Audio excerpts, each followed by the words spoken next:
이에 모든 이스라엘 자손이 단에서부터 브엘세바까지와 길르앗 땅에서 나와서 그 회중이 일제히 미스바에서 여호와 앞에 모였으니 온 백성의 어른 곧 이스라엘 모든 지파의 어른들은 하나님 백성의 총회에 섰고 칼을 빼는 보병은 40만 명이었으며 이스라엘 자손이 미스바에 올라간 것을 베냐민 자손이 들었더라.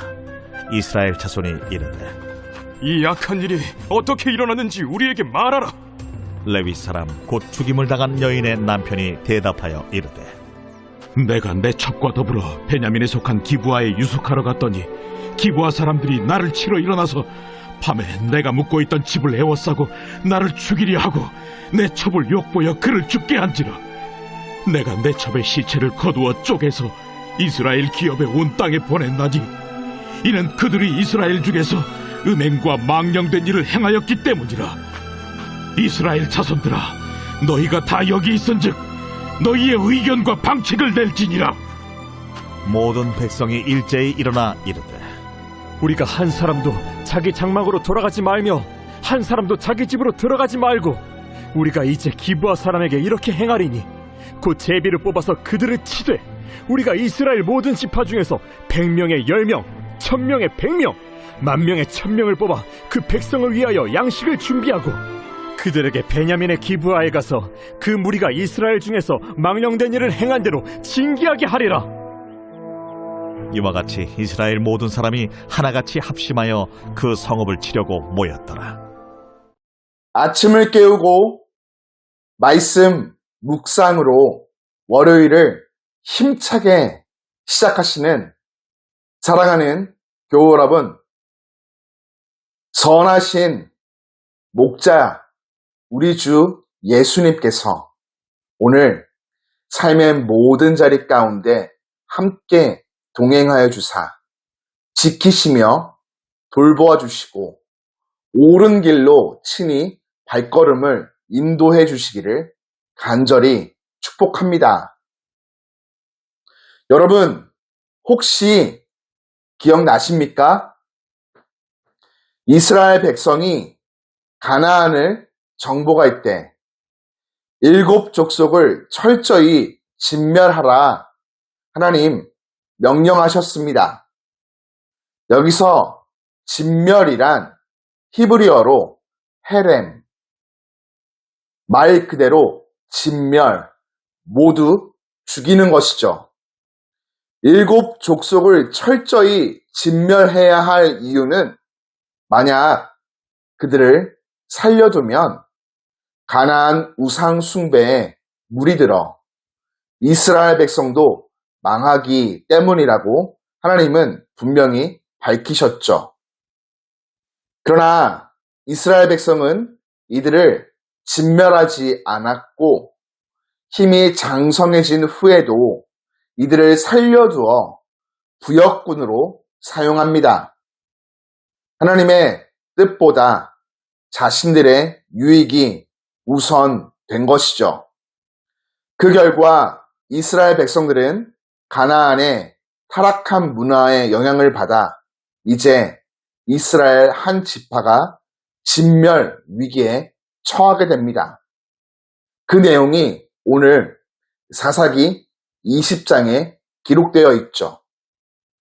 레위인은 불의하게 죽임을 당한 첩의 시신을 12조각으로 토막내 이스라엘 각 지파에게 보내었습니다.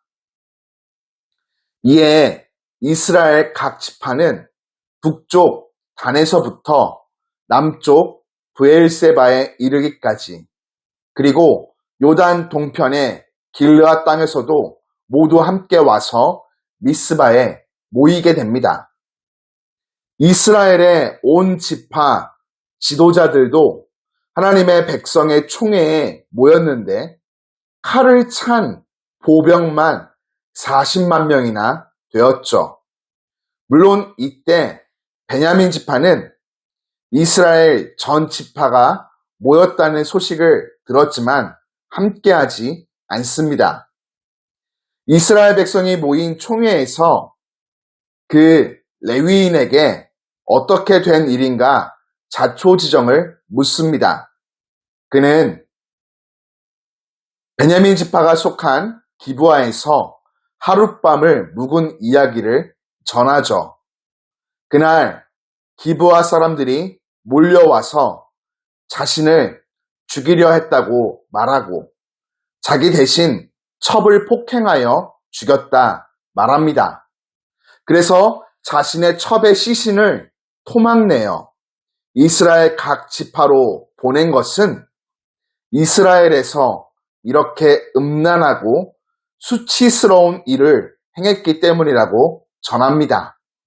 그리고 당신들도 이스라엘 백성이니 이에 대한 생각과 대책을 내놓으라고 요청하죠. 레위인의 보고에는 자신에게 유리한 부분만 말하는 왜곡된 모습이 있습니다. 자신을 성적으로 능욕하려 했는데 죽이려고 했다고 말합니다. 자신이 아내를 내어준 일은 말하지 않으므로 자신에게 불리한 말은 하지 않습니다. 자신의 아내가 고통을 당할 때에는 아무런 행동도 취하지 않다가 이곳에서는 정의를 외치고 있는 모습이 비겁하기까지 하죠. 레위인의 보고를 들은 이스라엘 백성은 일제히 일어나서 한 사람도 집에 가서는 안 된다고 선포하고 40만 명 중에 10%의 사람들은 전쟁에 필요한 물자를 공급하고 나머지 모두는 기브아로 가서 이런 수치스러운 일을 행한 사람을 응징하자 말합니다. 그리하여 모든 이스라엘 사람들이 그 성읍을 치기 위해서 한마음으로 뭉칩니다. 이스라엘 백성의 연합은 좋은 뜻을 위해서가 아닌 이제 곧 한 지파를 지워버릴 행동을 위한 것이었습니다. 이제 내부는 절정에 이른 모습이죠. 하나님을 떠난 이들이 헤렘, 즉 진멸의 대상을 바꾸어 버린 것입니다. 이처럼 사사기 20장의 사건은 하나님의 명령에 불순종한 결과 정의를 외치며 오히려 진리를 왜곡하는 사람들, 그리고 분열과 전쟁으로 치닫는 공동체의 어두운 실상을 고스란히 드러냅니다. 그렇다면 우리는 오늘 말씀을 묵상하며 그 앞에서 어떤 신앙의 자세를 취해야 할까요? 먼저 내 안에 남아있는 불순종의 영역을 점검해야 하겠습니다. 하나님의 말씀을 들었지만 행동으로 옮기지 않고 미뤄두는 나쁜 습관, 바로 불순종은 결국 더 큰 혼란의 씨앗이 되어 나에게 열매로 돌아와 맺혀집니다. 이스라엘은 가나안 족속을 진멸하라는 하나님 명령을 부분적으로만 순종했습니다. 전부 진멸하지 않고 유익이 된다 생각된 자들은 남겨두었죠. 순종하는 듯 보였지만 사실은 선택적 순종이었고 그 결과 가나안의 문화와 가치관이 이스라엘 안에 깊이 파고들게 됩니다. 오늘 내 안에 아직 순종하지 못하는 부분은 어떤 것이 있는지 생각해보고 선택적 순종, 다시 말하면 타협이 아닌 하나님 말씀 앞에 온전히 순종하는 마음과 자세를 취해야 하겠습니다. 더불어 정의를 말할 때에는 진실도 함께 말해야 하겠습니다. 레위인은 기브아에서 벌어진 끔찍한 사건을 고발하며 정의를 외쳤습니다. 하지만 그 외침 속에는 진실이 빠져 있었죠.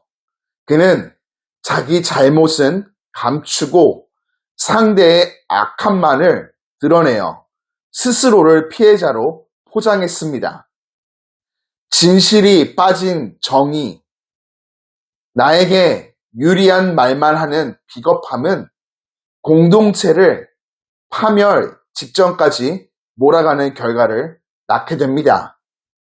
정직한 신앙인으로서 우리가 취해야 할 태도는 불편한 진실도 겸손히 인정하는 것입니다. 정직한 증인으로 살아가야 하겠습니다. 오늘 나의 말과 태도에 감춰진 왜곡은 없는지 점검하고 정의와 진실이 함께 담긴 언행을 실천해야 하겠습니다.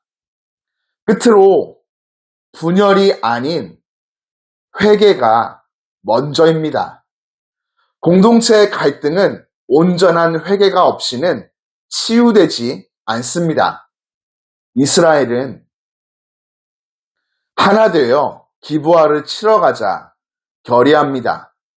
그 연합은 한편으로 보기에 정의로워 보였지만 사실은 자기 의에 근거한 보복의 연대였습니다. 하나님의 뜻보다 감정적 분노에 근거한 결의는 결국 내전이라는 참혹한 결과를 낳게 됩니다. 우리 공동체 안에서 혹은 가정 안에서 다툼이 일어날 때 우리는 어떻게 반응하고 있는지요? 정죄와 비판에 급급해하기보다 갈등 앞에 내가 먼저 회개하고 내가 먼저 낮아질 수 있어야 하겠습니다. 그때 공동체는 다시 살아나게 됩니다. 누군가 바꾸려 하지 말고 나부터 변화의 시작이 되기를 이 아침 기도합시다. 사랑하는 교우 여러분, 하나님을 잊고 자신의 유익만을 따르던 이스라엘처럼 우리 모두 되지 않기 위해서 오늘도 하나님 말씀 앞에 스스로를 정직하게 세워가는 하루를 살아가기를 주님의 이름으로 축복합니다. 사랑하는 하나님, 한 주를 시작하는 복된 아침, 우리를 말씀의 자리로 인도해 주심에 감사드립니다. 허락하신 말씀의 은혜를 기억하며 마음 모아 간구합니다. 내가 나의 유익을 따라 행동하기보다 하나님의 말씀을 듣고 기쁨으로 온전히 순종하는 삶, 나에게 유리한 말만 하는 자가 아닌 정의 가운데 정직함을 말하는 삶을 살게 하여 주옵소서. 이 아침 주님의 말씀이 제 발에 등불이 되어 옳은 길로 친히 인도해 주시고 나를 통해 선한 영향력이 많은 이들에게 아름답게 흘러가도록 복내려 주옵소서. 오늘도 내 걸음걸음을 인도하여 주실 선한 주님을 믿고 신뢰합니다. 예수님의 이름으로 기도드립니다. 아멘.